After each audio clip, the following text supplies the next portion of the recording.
Նախ շնորհակալ ենք, որ արձագանքեցիք մեր հրավերին այս հրատապ ասուլիսի ձևաչափով։ Մի քանի շեշտադրում ներկայացնենք, այնուհետև ձեր հարցերին կպատասխանենք, վստահ ենք որոշ հարցեր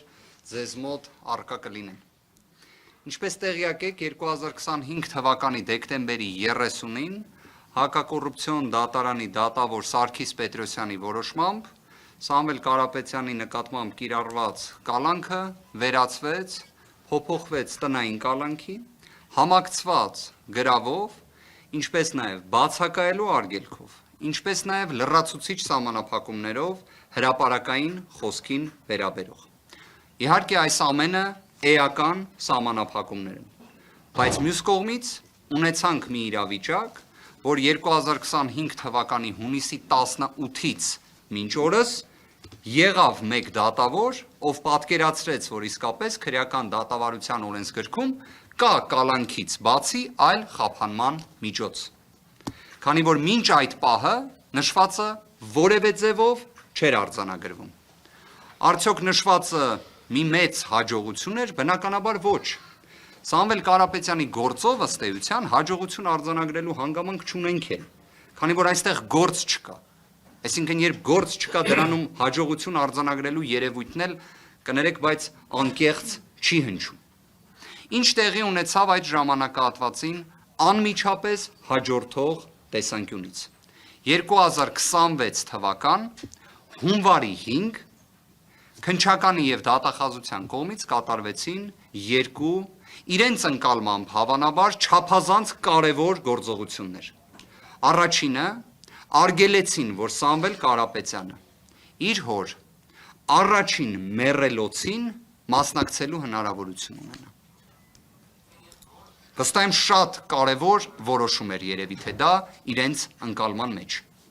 Իդեպ հայ ազգում մեր հասարակության մեջ, մեր արժե համակարգի մեջ սա չլսված բան է,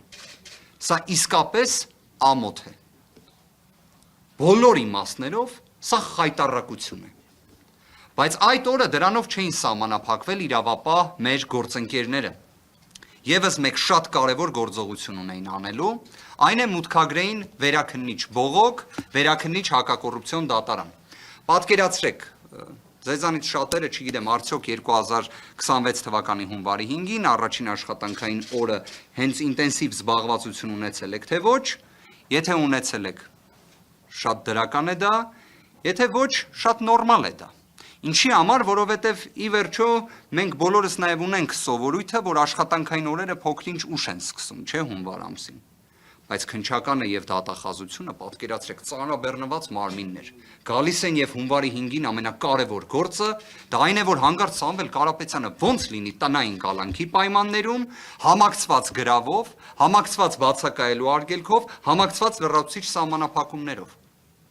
Լավ հարց կառաջանա, չէ՞, իսկ ինչ պետք է գրած լինեն այդ բողոքում։ Բառացիորեն ասում եմ, իրավական հիմնավորվածության տեսանկյունից դա 0 է։ Ոչ թե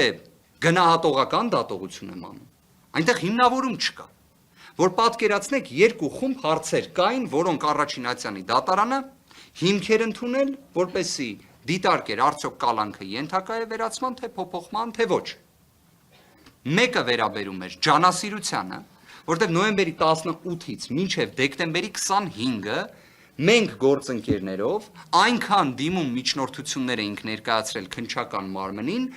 որպեսզի վերջիններս գործողություն կատարեն, հավատացած եղեք, որևէ այլ քրեական գործով նման պրակտիկա չէիք գտնի։ Այսինքն մենք ինչ-որ իմաստով քննիչից ավելի շահագրգռված էինք գործով գործ անելու մեջ։ Պատկերացնում եք, սա ինքնին մեղմ ասած քիչ հանդիպող երևույթ է, բայց մենք դրան դիմել էինք։